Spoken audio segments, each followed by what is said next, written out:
নমস্কাৰ আপুনি চাই আছে গাঁও চহৰ জিলাৰ খবৰ মই জয়ন্ত মাধৱ গোস্বামী প্ৰথমে জনাইছো এটা ব্ৰেকিং নিউজ লোকসভাৰ পৰা 5 কংগ্ৰেছ সাংসদক নিলম্বন কৰা হৈছে লোকসভাত হুলস্থুলীয়া পৰিৱেশৰ সৃষ্টি কৰাৰ বাবে 5 সাংসদক নিলম্বন সংসদ ভৱনৰ নিৰাপত্তাক লৈ হুলস্থুলীয়া পৰিৱেশৰ সৃষ্টি কৰিছিল কংগ্ৰেছে ইয়াৰ পূৰ্বে তৃণমূল কংগ্ৰেছৰ ডেৰেক অ'ব্ৰেইনক নিলম্বন কৰা হৈছে সংসদত বিশৃংখল পৰিস্থিতিৰ সৃষ্টি কৰাৰ পৰিপ্ৰেক্ষিতত 5 গৰাকীকৈ কংগ্ৰেছ সাংসদক পুনৰ নিলম্বন কৰা হ'ল লোকসভাৰ পৰা 5 কংগ্ৰেছ সাংসদক নিলম্বন সংসদ কাণ্ডক কেন্দ্ৰ কৰি হুলস্থুলীয়া পৰিৱেশ লোকসভাত সংসদ ভৱনৰ নিৰাপত্তাক লৈ হুলস্থুলীয়া পৰিৱেশৰ সৃষ্টি কৰে কংগ্ৰেছে বিৰোধীয়ে উভয় সদনত গৃহমন্ত্ৰীৰ স্পষ্টীকৰণ দাবী কৰি হুলস্থুলীয়া পৰিৱেশৰ সৃষ্টি কৰিছে ইয়াৰ পূৰ্বে তৃণমূল কংগ্ৰেছৰ সাংসদ ডেৰেক অ'ব্ৰেইনক নিলম্বন কৰা হৈছিল 22 ডিচেম্বৰ পৰ্যন্ত সদনৰ পৰা নিলম্বন কৰা হৈছে ডেৰেক অ'ব্ৰেইনক সদনত বিশৃংখল পৰিস্থিতিৰ সৃষ্টি কৰাৰ অভিযোগেৰে পুনৰ আন 5 জন কংগ্ৰেছ সাংসদক নিলম্বন কৰা হৈছে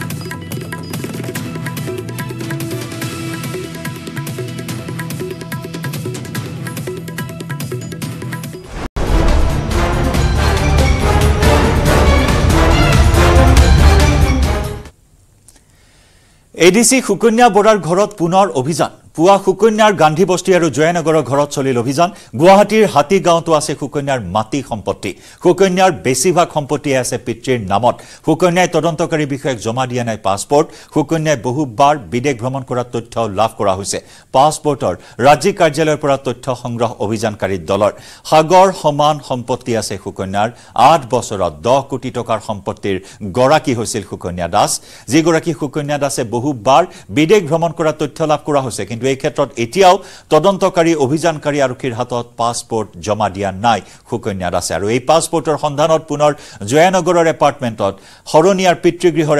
ঘৰত বৰ্তমান অভিযান চলাইছে অভিযানকাৰী সিএম ভিজিলেন্সে 8 বছৰত 10 কোটি টকাৰ মাটি সম্পত্তিৰ গৰাকী হৈছিল যেটো জয়নগৰত পেন্ট হাউস আছে তাৰ মূল্য প্ৰায় 2 কোটি টকাৰো অধিক মৰিগাঁৱত কাৰ্যনিৰ্বাহ কৰি থকাৰ সময়ছোৱাত পথৰ মূল পথৰ কাষতে বিঘাই বিঘাই মাটি ক্ৰয় কৰিছে আমিনগাঁৱত মাটি ক্ৰয় কৰিছে হাতীগাঁৱত ঘৰ মাটি সম্পত্তি থকাৰ তথ্য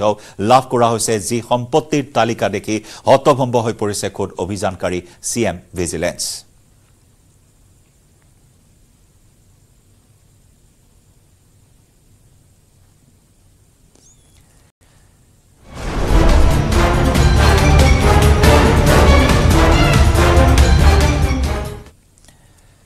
গুৱাহাটীত দুটাকৈ নাহৰ ফুটুকীৰ মৃতদেহ উদ্ধাৰ গণেশপাৰাৰ ৰাজমোহন পথত উদ্ধাৰ কৰা হয় নাহৰ ফুটুকীৰ দুটাকৈ মৃতদেহ একেলগে 4টা ভৰি বান্ধি থোৱা অৱস্থাত উদ্ধাৰ এটা নাহৰ ফুটুকীৰ মৃতদেহ আনহাতে এটা নাহৰ ফুটুকীৰ দেহত আছে প্ৰহাৰ কৰাৰ চিন এটা নাহৰ ফুটুকীক মৰিয়াই হত্যা কৰাৰ বিপৰীতে আন এটা নাহৰ ফুটুকীক বিষ খুৱাই হত্যা কৰাৰ সন্দেহ কৰিছে 3 দিন পূৰ্বে এটা নাহৰ ফুটুকীক হত্যা কৰাৰ সন্দেহ আনহাতে এটা নাহৰ ফুটুকীক যোৱা নিশা হত্যা কৰাৰ সন্দেহ বন বিভাগৰ ইতিমধ্যে ঘটনাস্থলীত বন বিভাগৰ লোক উপস্থিত হৈ নাহৰ ফুটুকীৰ মৃতদেহ উদ্ধাৰ কৰাৰ লগতে অব্যাহত ৰাখিছে তদন্ত এয়া চাওক 4খন ভৰি বান্ধি থোৱা অৱস্থাত এটা নাহৰ ফুটুকীৰ মৃতদেহ উদ্ধাৰ কৰা হৈছে মৰিয়াই হত্যা কৰাৰ সন্দেহ প্ৰকাশ কৰা হৈছে 3 দিন পূৰ্বে এটা হত্যা কৰা হৈছিল আৰু যোৱা নিশা আনটো নাহৰ ফুটুকীক হত্যা কৰা হৈছিল এটাক মৰিয়াই হত্যা আনটোক বিষ খুৱাই হত্যা কৰাৰ সন্দেহ কৰা হৈছে বৰ্তমান বন বিভাগৰ লোক ঘটনাস্থলীত উপস্থিত হৈ দুইটা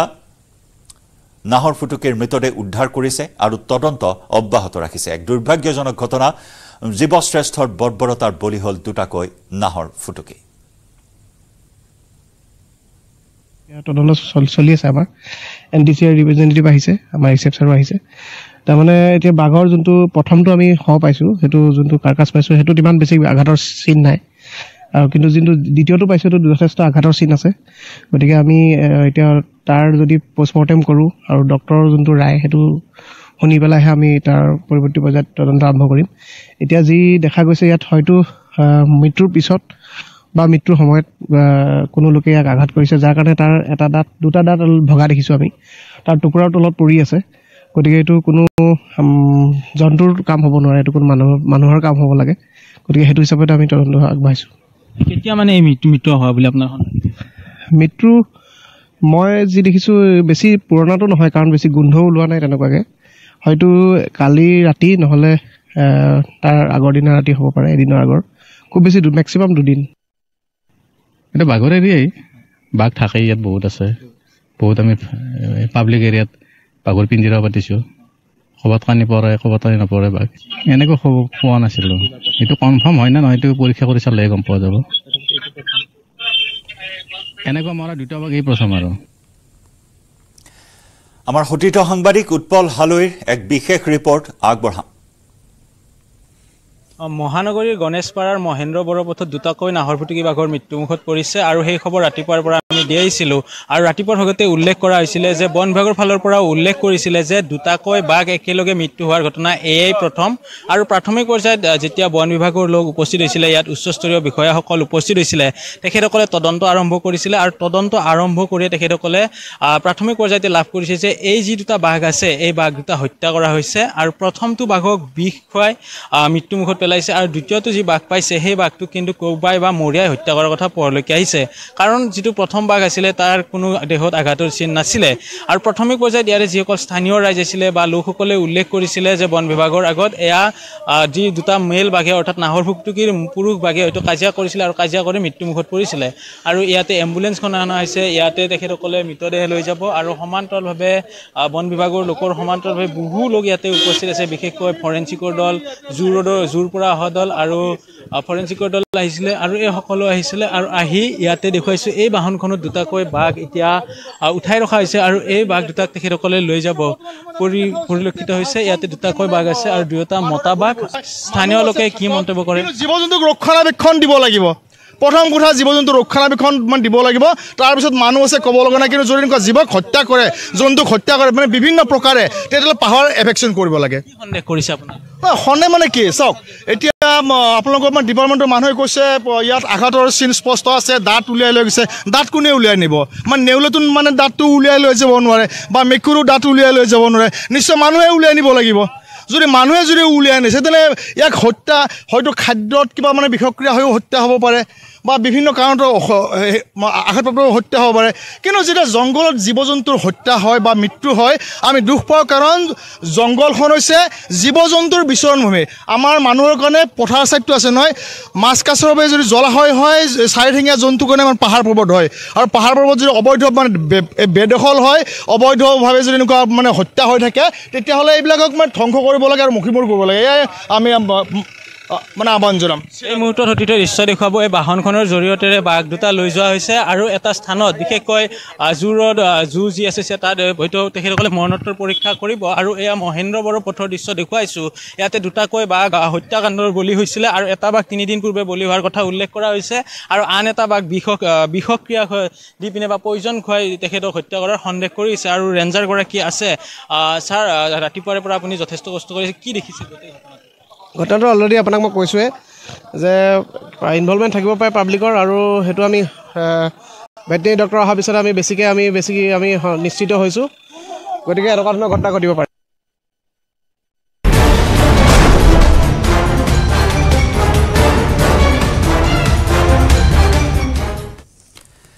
পূব ছিকিমত প্ৰচণ্ড তুষাৰপাতৰ ফলত আবদ্ধ হৈ পৰা 1000ৰো অধিক পৰ্যটকক উদ্ধাৰ কৰিছে ভাৰতীয় সেনাই বুধবাৰে নিশালৈ ভাৰতীয় সেনা ত্ৰিশক্তি কৰ্পছৰ সৈন্যই আবদ্ধ কৰি ৰাখিছে 1217 জন পৰ্যটকক আবদ্ধ হৈ থকা 1217 জন পৰ্যটকক উদ্ধাৰ কৰিছে ভাৰতীয় সেনা ত্ৰিশক্তি কৰ্পছৰ সৈন্যই এই উদ্ধাৰ অভিযান আৰম্ভ কৰিছিল আৰু নিশালৈকে উদ্ধাৰ অভিযান অব্যাহত ৰাখে এই অভিযানত বৃদ্ধ ব্যক্তি মহিলা শিশুকে ধৰি পৰ্যটকসকলক নিৰাপদ স্থানলৈ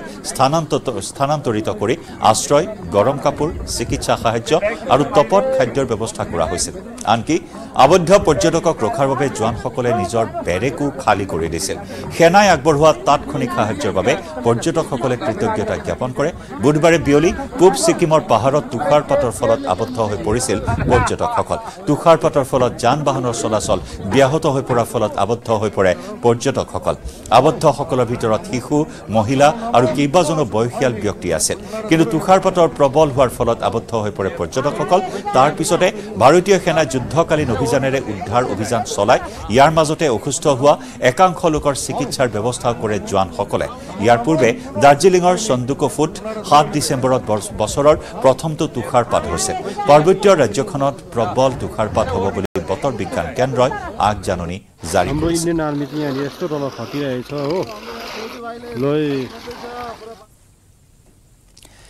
বিদ্যালয়লৈ পৰিৱৰ্তন হ'ল ৰাজ্যৰ 1281খন এমই মাদ্ৰাছা সাধাৰণ স্কুললৈ উন্নীত হ'ল মাদ্ৰাছাসমূহ ৰাজ্য চৰকাৰে 20খন জিলাৰ এইসমূহ মাদ্ৰাছা বন্ধ কৰি সাধাৰণ বিদ্যালয়লৈ সলনি কৰিলে আজিৰে পৰা নতুন নামেৰে নামকৰণ হ'ল মাদ্ৰাছাসমূহ সাধাৰণ বিদ্যালয়লৈ সলনি কৰা মাদ্ৰাছাসমূহৰ ভিতৰত আছে বজালীৰ 13খন বৰপেটাৰ 158খন বিশ্বনাথৰ 1খন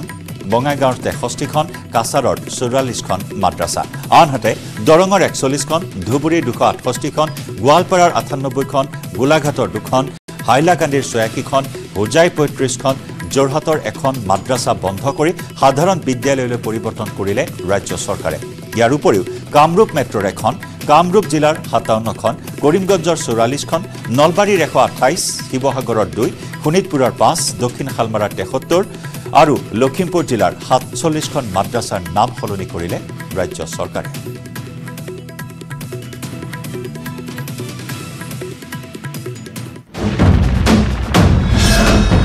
ভাৰতৰ গৌৰৱ গোটেই বিশ্বতেই ইয়াৰ সন্মান ষ্ট্ৰং মানে মাইথান ষ্টীল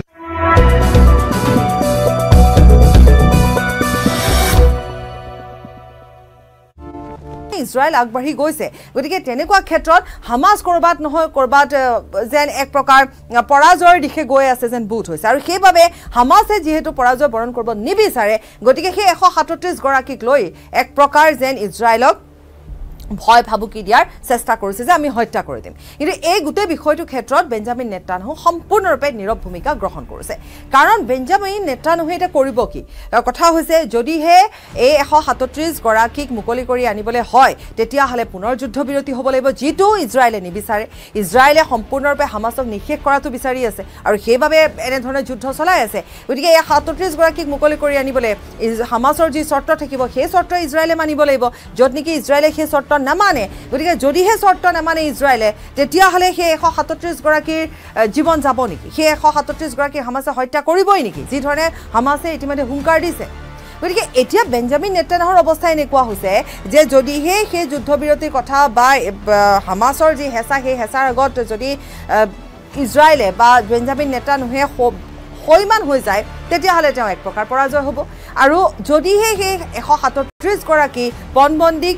হামাসৰ হাতত এৰি দিয়ে একেবাৰে হত্যা কৰিবৰ বাবে তেতিয়া বিশ্বৰ আগত কেনেকৈ মুখ দেখুৱাব গতিকে এতিয়া এনেকুৱা ধৰণৰ এটা অৱস্থাৰ মাজত বেঞ্জামিন নেতানয়াহু আছে আগলৈ গ'লেও তেওঁ কোৱা পায় পিছলৈ গ'লেও তেওঁ দ গাত পায়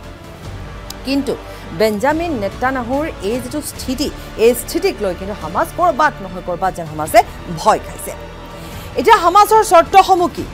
এতিয়াও হামাসৰ এটাই চৰ্ত যে ইন্ধন বন্ধ কৰি দিয়া হৈছে সেই ইন্ধনসমূহ আকৌ দিব লাগে এতিয়াও যেহেতু ইজৰাইলৰ কাৰাগাৰত আবদ্ধ হৈ আছে বহু কেইগৰাকী পেলেষ্টাইনী লোক তেওঁলোকক মুকলি কৰি দিব লাগে তাৰ উপৰিও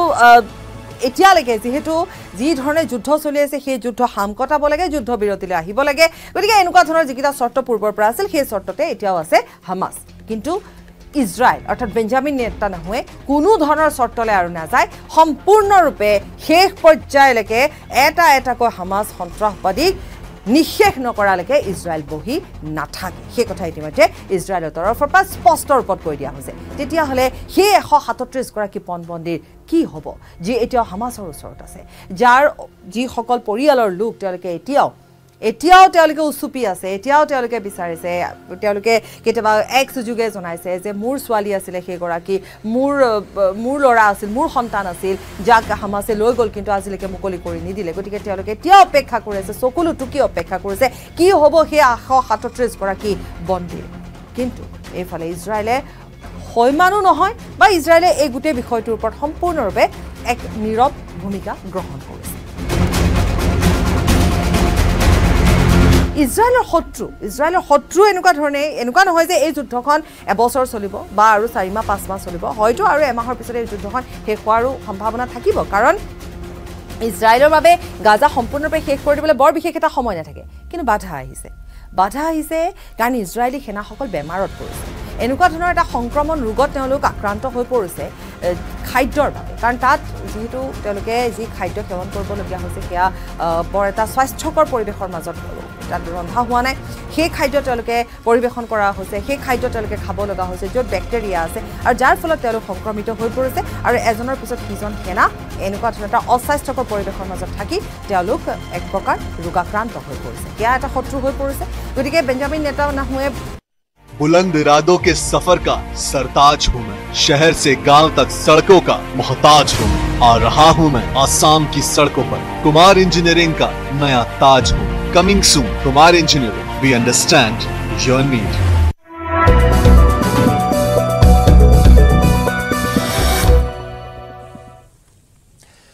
কাজিৰঙাত বনৰীয়া মহৰ আক্ৰমণত মহিলাৰ মৃত্যু পথাৰত ধান দাই থকা অৱস্থাত বনৰীয়া মহৰ আক্ৰমণ মৃত মহিলাগৰাকীৰ নাম দীপা মুণ্ডা কাজিৰঙাৰ অগৰাতলি বনাঞ্চলৰ ধোঁৱাআতিত এই ঘটনা সংঘটিত হয়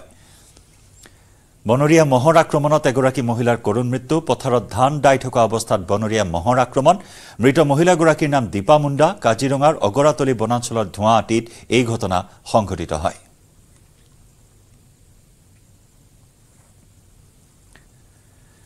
দুলিয়াজানত বন কৰা যুৱতীৰ মৃতদেহ উদ্ধাৰ ভেন্টিলেটৰত চিপ লোৱা অৱস্থাত উদ্ধাৰ কৰা হয় মৃতদেহ কমলাবাৰী পথৰ পল্লৱ নেওগৰ ঘৰত উদ্ধাৰ মৃতদেহটো মৃত যুৱতীগৰাকীৰ নাম মেঘালী মুৰা টেঙাঘাট বেলবাৰী অঞ্চলত যুৱতীগৰাকীৰ ঘৰ মৰণোত্তৰ পৰীক্ষাৰ বাবে মৃতদেহ AMCHলৈ প্ৰেৰণ কৰা হৈছে আৰক্ষীৰ তদন্ততহে পোহৰলৈ আহিব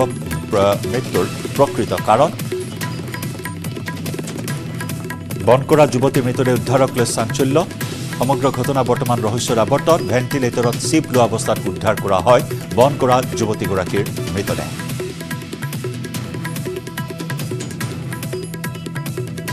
ঘৰতে থকা ছোৱালী হয় আজি 4 বছৰ হ'ল নিজৰ ছোৱালী নিচিনাকে ৰাখিছিলোঁ এতিয়া আজি ৰাতিপুৱা মোৰ ছোৱালীজনীয়ে মানে মোক ক'লে যে দেউতা কিবা লগত গৈ শুমগৈ তাইক মই লৈ আহিছোঁ তাই খোৱাবলৈ তাই বিচনালৈ পৰ্দাখন টানিয়ে মানে মই দেখিছোঁ ছোৱালীজনীৰ বয়স কিমান ছোৱালীজনীৰ বয়স 21-22 বছৰমান হ'ব কিমান বছৰ পৰা আছে আপোনালোকৰ তাই মোৰ ঘৰত 4 years বুলি ক'ব পাৰে মোৰ ঘৰৰ ছোৱালী নিচিনা হৈ গ'ল ক'ত ঘৰ তাই ঘৰ আপোনাৰ মানে তাই ঘৰ বুলিবলৈ নিজৰ ঘৰ বুলিবলৈ তেনেকৈ নাই হয় মাক বাপেক ঘৰতে ঢুকালে মাক বেলেগৰ লগত গুচি গ'ল সেইকাৰণে তাই মানে আইতাকৰ ঘৰত ডাঙৰ হোৱা আপোনাৰ মামাকৰ ঘৰত মাহীয়েকৰ ঘৰত তেনেকেই মানে য'তে ত'তে থাকি তাই ডাঙৰ হোৱা আপোনাৰ 4 বছৰৰ আগত মোৰ ঘৰলৈ তাই আহিলে হয় আৰু কি কাৰণে চুইচাইড কৰিলে মানে মই নিজে হতভম্ব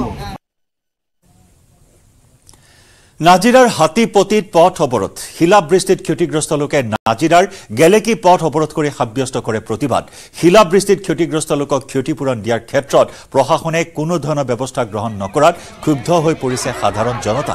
অতি সোনকালে ক্ষতিপূৰণ দিয়াৰ দাবী ক্ষতিগ্ৰস্তৰ উল্লেখযোগ্য যে অঞ্চলটোত শতাধিক লোকৰ ঘৰত টিনপাত ফুটি অভাৱনীয় পৰিস্থিতিৰ সৃষ্টি হৈছে শিলাবৃষ্টিত ক্ষতি সাধন হৈছে ধান সৰিয়হ আলু কবিকে ধৰি বহু খেতি কালি আপোনাৰ 5:30 বজাত আমাৰ বাগানীয়া পৰিৱেশত যি অনিষ্ট কৰিছে ক্ষতি কৰিছে এই ক্ষতি মানে আদায় কৰিবৰ কাৰণে আজি হাতীপতি ৰাইজে ওলাই পদবোধ কৰিছে যিহেতু তেওঁলোকৰ ডাঙৰ সমস্যা হৈছে আৰু সেই সমস্যাটো খোৱা বোৱা আদি কৰি খোৱা পৰ্যন্ত মানে কোনো ধৰণৰ সুবিধাই নাই আৰু আমি দেখা পাইছোঁ চৰকাৰী মানুহৰ তৰফে কোনো এক নজৰ দিয়া নাই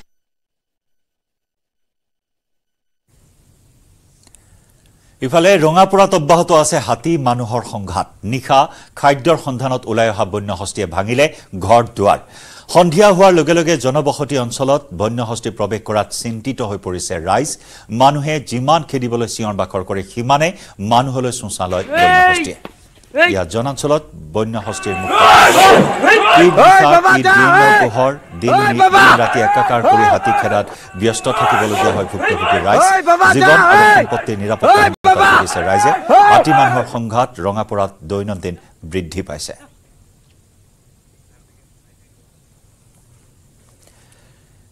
দিহানামেৰে মুখৰিত হৈ পৰিছে শিৱসাগৰৰ বৰ্ডিং খেলপথাৰ প্ৰতিকূল বতৰ নেওচি 2 শতাধিক আয়ুটিয়ে বৰ্ডিং খেলপথাৰত কৰিছে দিহা নামৰ আখৰা অহা 18 জানুৱাৰীৰ পৰা 14 দিনীয়া কাৰ্যসূচীৰে মাজুলীৰ আউনীআটী সত্ৰত অনুষ্ঠিত হ'ব ভাওনা সমাৰোহৰ উদ্বোধনী অনুষ্ঠানত ৰাজ্যৰ 10 সহস্ৰাধিক মহিলা তথা আয়ুটিয়ে একেলগে পৰিৱেশন কৰিব দিহানাম এই উপলক্ষে শিৱসাগৰৰ পৰা 2 শতাধিক মহিলাই অংশগ্ৰহণ কৰাৰ লক্ষ্যৰে বৰ্ডিং খেলপথাৰত কৰিছে অনুশীলন আগবঢ়াম আমাৰ সাংবাদিক প্ৰদীপ গগৈ ৰিপৰ্ট পৃথিৱীৰ বৃহত্তম নদীদ্বীপ মাজুলীৰ ঐতিহাসিক শ্ৰী আউনীআটী সত্ৰত অহা 18 জানুৱাৰীৰ পৰাই ভাওনা সমাৰোহ আছে আৰু এই ভাওনা সমাৰোহৰ লগত সংগতি ৰাখি উদ্বোধনী দিনা 10,000 মহিলা তথা আয়তীয়ে দিহানাম পৰিৱেশন কৰি ভাওনাৰ উদ্বোধন কৰিব আৰু তাৰ বাবে শিৱসাগৰতো প্ৰস্তুতি চলাইছে আয়তীসকলে ইয়াত মই দেখাইছো শিৱসাগৰ বৰ্ডিং খেলপথাৰত এই ধৰণে প্ৰস্তুতি চলাইছে শতাধিক মহিলাই এই ধৰণে দিহানাম পৰিৱেশন কৰিছে দিহানামৰ প্ৰস্তুতি চলাইছে এই আমাৰ পোনে দিহানামৰ পৰিৱেশন মাজলৈ লৈ গৈছে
শিৱসাগৰ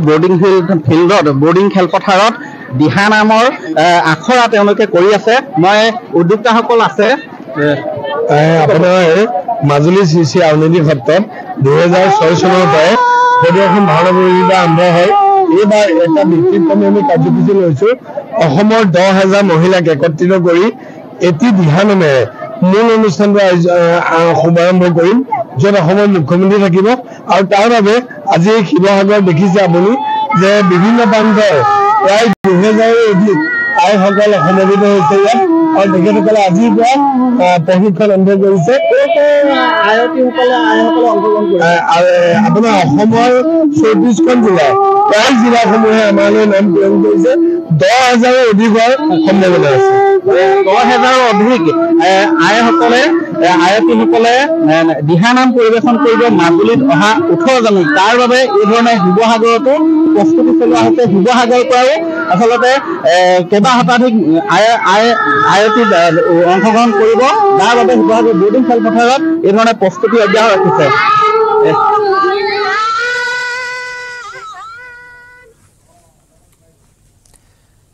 আঘোণ মাহ সোমালে কৃষক ৰাইজৰ মন আনন্দেৰে ভৰি পৰে শাওনৰ কঠিয়াই আঘোণত দিয়ে সোণগতি লখিমীক গৃহলৈ আদৰি অনাৰ পিছত আৰম্ভ হয় নখোৱা পৰ্ব নতুন ধানৰ চাউলৰ লগত বিভিন্ন ব্যঞ্জনেৰে অনুষ্ঠিত কৰে নখোৱা পৰ্ব বাইহেটা চাৰিআলিৰ বেজেৰা গাঁৱৰ ৰাজখোৱাপাৰা চুবুৰীয়ে অনুষ্ঠিত কৰিলে নখোৱা উৎসৱ ন চাউলৰ লগত বিভিন্ন ব্যঞ্জনেৰে চুবুৰীবাসীয়ে নামঘৰ প্ৰাংগণত মিলিজুলি অনুষ্ঠিত কৰিলে নখোৱা উৎসৱ আগবঢ়াম আমাৰ সাংবাদিক শ্ৰীমন্ত দাসৰ বিশেষ প্ৰতিবেদন হয় আঘোণ মাহ পৰিলে অসমীয়া চহা কৃষকৰ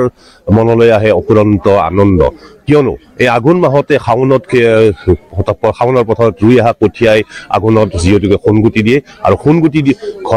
নিজৰ গৃহলৈ চপাই অনাৰ পিছত অনুষ্ঠিত কৰে নতুন ধানৰ নখোৱা অনুষ্ঠান নতুন চাউলেৰে আৰু এই নখোৱা অনুষ্ঠান পৰম্পৰাগতভাৱে চলি আহিছে অসমীয়া সমাজত মই বৰ্তমান উপস্থিত আছো বেজেৰাত বাইহাটা চাৰিআলিৰ সমীপৱৰ্তী বেজেৰাৰ যিটো ৰাজখোৱা পাৰা চুবুৰী আছে সেই চুবুৰীত সমূহীয়াভাৱে আজি অনুষ্ঠিত কৰিছে নখোৱা উৎসৱ মোৰ কেমেৰাৰ সহযোগীয়ে দেখুৱাব কিদৰে চুবুৰীটোৰ সকলোবোৰ পৰিয়ালৰ লোক আহি এইদৰে নখোৱা উৎসৱত নখোৱা খাবলৈ লৈছে বা ভাত খাবলৈ লৈছে বিভিন্ন পুৰুষ মহিলা সকলোৱে মিলি আজিৰ এই নখোৱা উৎসৱত তেখেতসকলে অংশগ্ৰহণ কৰিছে মই আপোনাৰ পৰা জানিব বিচাৰিম যি নখোৱা বুলি ক'লে এক চহা কৃষকৰ এক মনৰ এক আনন্দ কিয়নো লখিমীক গৃহলৈ অনাৰ পিছত এনেকুৱা ধৰণৰ উৎসৱ অনুষ্ঠিত কৰি সেই নতুন ধানৰ পৰা চাউলৰ ভাত খাবলৈ আৰম্ভ কৰে আজি আপোনালোকে সমূহীয়াভাৱে অনুষ্ঠিত কৰিছে কেতিয়াৰ পৰা এনেকে কৰি আছে আমাৰ আজি তাৰমানে এই ৰাজখোৱাপাৰাত মানে চুবুৰীত আমি আজি 3 বছৰ হ'ল এইবাৰ 3 বছৰত ভৰি দিছে 3 বছৰত আমি সমূহ ৰাইজে লগ লাগি অৱস্থাত আমাৰ জ্যোতি কেন্দ্ৰৰ উদ্যোগত আমাৰ এই নখোৱা অনুষ্ঠানটো আমি মানে পালন কৰি আহিছোঁ আৰু এই নখোৱা অনুষ্ঠানটোৱে আমি ৰাইজক মানে সকলো ৰাইজে আমাক সহযোগিতা কৰিছে লগতে আমি অন্য অতিথিবিলাকক আমি আমন্ত্ৰণ জনাইছোঁ এই আমন্ত্ৰণ এই ৰক্ষা কৰি সকলো আহিছে আৰু আমাৰ নখোৱাটো যে আমি যিখিনি আমাৰ হাঁহ আচলতে মাটিমাহ লাগে আমাৰ মাটিমাহ আছে মানে মাটিতলৰ আলু আছে মাছ আছে দাইল আছে চব্জি আছে আমি গোটেইখিনি মানে মজুত কৰি আজি আমি যিখিনি খাদ্য সম্ভাৰ লাগে আমি গোটেইখিনি মানে উপস্থাপন কৰিছোঁ কিমান পৰিয়াল আপোনালোকৰ চুবুৰী কিমান পৰিয়াল আমাৰ চুবুৰী